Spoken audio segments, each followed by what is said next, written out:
अब 29 अप्रैल को दूसरे फेज की वोटिंग के दौरान ईवीएम में गड़बड़ी और हिंसा की खबरों को देखते हुए इलेक्शन कमीशन ने एक्शन ले लिया है। चुनाव आयोग ने फलटा विधानसभा की सभी 285 बूथ पर दोबारा वोटिंग कराने का आदेश दिया है। 21 मई सुबह 7 बजे से शाम 6 बजे तक इस सीट की सारे पोलिंग बूथ पर दोबारा मतदान कराया जाएगा और इस सीट के नतीजे 24 मई को जारी किए जाएंगे।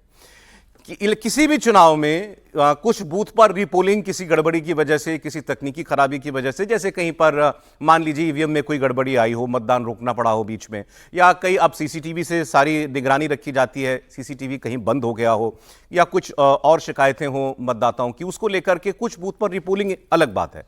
लेकिन एक पूरे असेंबली कॉन्स्टिट्यूएंसी में चुनाव रद्द करना और उसके सारे बूथों पर दोबारा मतदान कराना, यह अपने आप में बहुत रेयर केस है और इसीलिए फाल्टा का मामला आपने देखा था कि इतना बड़ा बना। और अभी हमारे साथ जुड़ेंगे हमारे साथी मनीष भट्टाचार्य, जिनके कैमरे पर कल आकर के फाल्टा के निवासियों ने यह बताया था, जिसमें बड़ी तादाद में महिलाएं थीं, कि कैसे पोलिंग के बाद उनके घरों पर आकर के टीएमसी के से जुड़े लोगों ने, आपराधिक तत्वों ने उनको डराया, धमकाया, मारा, पीटा और उनसे ये कहा कि उनके परिवार वालों की हत्या की जाएगी, बच्चों को काट के फेंक देंगे। ऐसी शिकायतें भी उन लोगों ने की थी और ये सब कुछ जब कैमरे पर लाइव पूरी देश ने देखा, उसके बाद इलेक्शन कमीशन ने, इसकी शिकायत पुलिस से भी हुई थी, तो इलेक्शन कमीशन ने सारी जानकारियां ली और उसके बाद फाल्टा में दोबारा मतदान कराने का फैसला लिया गया है। इलेक्शन कमीशन को फाल्टा में बड़े पैमाने पर बूथ कैप्चरिंग की शिकायतें मिली हैं। ये सारे जो ऑर्डर दिए हैं इस रीपोलिंग के, उसमें ये बातें दर्ज हैं, तो उसमें बूथ कैप्चरिंग का जिक्र किया गया है। सोचिए कि हम तो सोचते थे बीते गुजरे जमाने की बात हो गई बूथ कैप्चरिंग। चुनाव आयोग कह रहा है कि कई जगहों पर बूथ जो हैं वो पूरी तरीके से टीएमसी के लोगों के कब्जे में चले गए थे, वहां हम लोग वोट ही नहीं डाल पाए। ईवीएम में बीजेपी के सिंबल के सामने काली टेप लगा दी गई थी, इसके वीडियो सामने आए थे, ये तो पोलिंग के दिन आए थे। अब उसका संज्ञान लिया है। कई जगहों पर असली वोटरों को वोट देने से रोका गया, उन्हें धमकाकर, डराकर उनका वोट खुद ही डाल दिया गया और लोगों ने डाल दिया।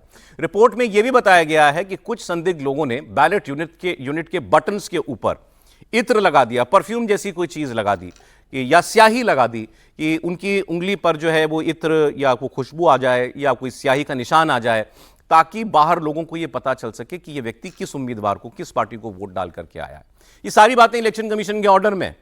कई वोटिंग सेंटर्स पर वीडियो रिकॉर्डिंग लंबे समय तक बंद हुई। स्टोरेज चिप्स या तो खाली थी, कैमरा बंद है, लेकिन इस वजह से नहीं कि स्टोरेज फुल हो गई है, स्टोरेज पूरी बची हुई है या उसके अंदर और कोई रैंडम चुनावी फुटेज है। मतलब उसको जानबूझकर पोलिंग के वक्त कई घंटों के लिए सीसीटीवी को बंद कर दिया गया। वोटिंग के सबसे बिजी वक्त में सीसीटीवी में रिकॉर्डिंग नहीं हो रही थी। तो ये सारी बातें जो हैं वो सामने आई हैं। फाल्टा में 29 अप्रैल को हुई वोटिंग की वीडियो रिकॉर्डिंग में कई गंभीर गड़बड़ियां मिली हैं। कंपेनियन वोटिंग, मतलब कि दो व्यक्ति साथ में गए हैं, एक व्यक्ति की मदद से दूसरे व्यक्ति ने वोट डाला, ये नियमों के बिल्कुल खिलाफ है। एक व्यक्ति ही केवल उस इंक्लोजर में जा सकता है जहां पर वोट डाला जाता है, वहां कोई आसपास भी नहीं रह सकता। लेकिन वहां पर और लोग भी गए, बिना इजाजत के लोग वोटिंग कंपार्टमेंट के अंदर गए। पोलिंग अधिकारियों का वोटर्स को कई जगह पर निर्देश देना भी पाया गया कि पोलिंग अधिकारी बता रहे हैं कि आपको यहां जाना है या ऐसे वोट डालना है। पोलिंग अधिकारी खुद बूथ के अंदर चला गया, ऐसा यह भी नियमों के विपरीत है। एक साथ कई लोग वोट डालने के लिए चले गए, इससे गोपनीयता के नियम टूटे हैं।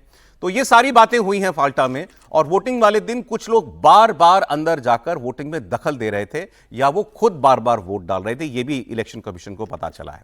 अलग अलग पहचान के नाम पर फर्जी वोटिंग भी कराई गई है। अधिकारियों ने इसे रोकने के लिए कोई ठोस कदम भी नहीं उठाए, ये भी इलेक्शन कमीशन खुद बता रहा है।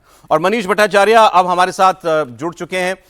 मनीष, सबसे पहले आपको बहुत बहुत बधाई। कल आपके कैमरे पर और आप और आपके कैमरा पर्सन जब वो लोगों की सारी बातें देश को सुना रहे थे, तब एक्चुअली पता चला कि कितने बड़े पैमाने पर चुनाव में धांधली होती आई है। क्योंकि ऐसा नहीं है कि इन लोगों ने इस किस्म का दबाव या इस किस्म की हिंसा का सामना पहली बार किया होगा। शायद इस बार भारी तादाद में सेंट्रल फोर्सेस की वजह से ये लोग हिम्मत कर पाए बताने की। लेकिन जो कुछ आपने दिखाया, जो इन लोगों ने बताया, उससे बिल्कुल शीशे की तरह साफ था कि बंगाल के कई हिस्सों के अंदर चुनाव दबाव में हुआ है।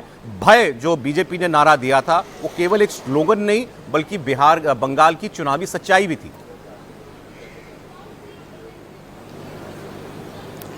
जी हाँ, वो भी तब जब इतनी भारी फोर्स लगा दी है। उसके बावजूद भी तब आप अंदाज़ा लगाइए कि जो 2021 या उससे पहले के जो चुनाव रहे हैं पश्चिम बंगाल में, उसमें क्या हालत होती होगी, खासतौर पे साउथ 24 परगना का फाल्टा जैसा जो इलाका है। कल का दृश्य वाकई में चौंकाने वाला था कि जब भारी फोर्स लगी है, इतने इंतजाम किए गए, 1 लाख से ज़्यादा सीसीटीवी कैमरे लगाए गए, हर गांव में हर गली कूचे में इतनी फोर्स लगा दी गई है, उसके बावजूद भी इस तरीके के जो लोग हैं वो दबाव बना के खुल के सामने आए, घर वालों को दबाव बनाया कि वोट नहीं डालना है। अच्छा, सरप्राइजिंग बात यह है कि उनमें से लोग खुल के भी कह रहे हैं कि भाई इनके दबाव के चलते हमने जो ये चाह रहे थे उसी को वोट भी डाल दिया, फिर आप क्यों हमको निशाना बना रहे, टारगेट क्यों बना रहे, मार क्यों रहे हैं। तो इस तरीके की तस्वीर बहुत चौंकाने वाली है। इलेक्शन कमीशन ने लगभग 18 घंटे लगातार पूरे इस इलाके की तमाम सीसीटीवी कैमरे की निगरानी करते हुए पूरा ऑब्जर्व किया है।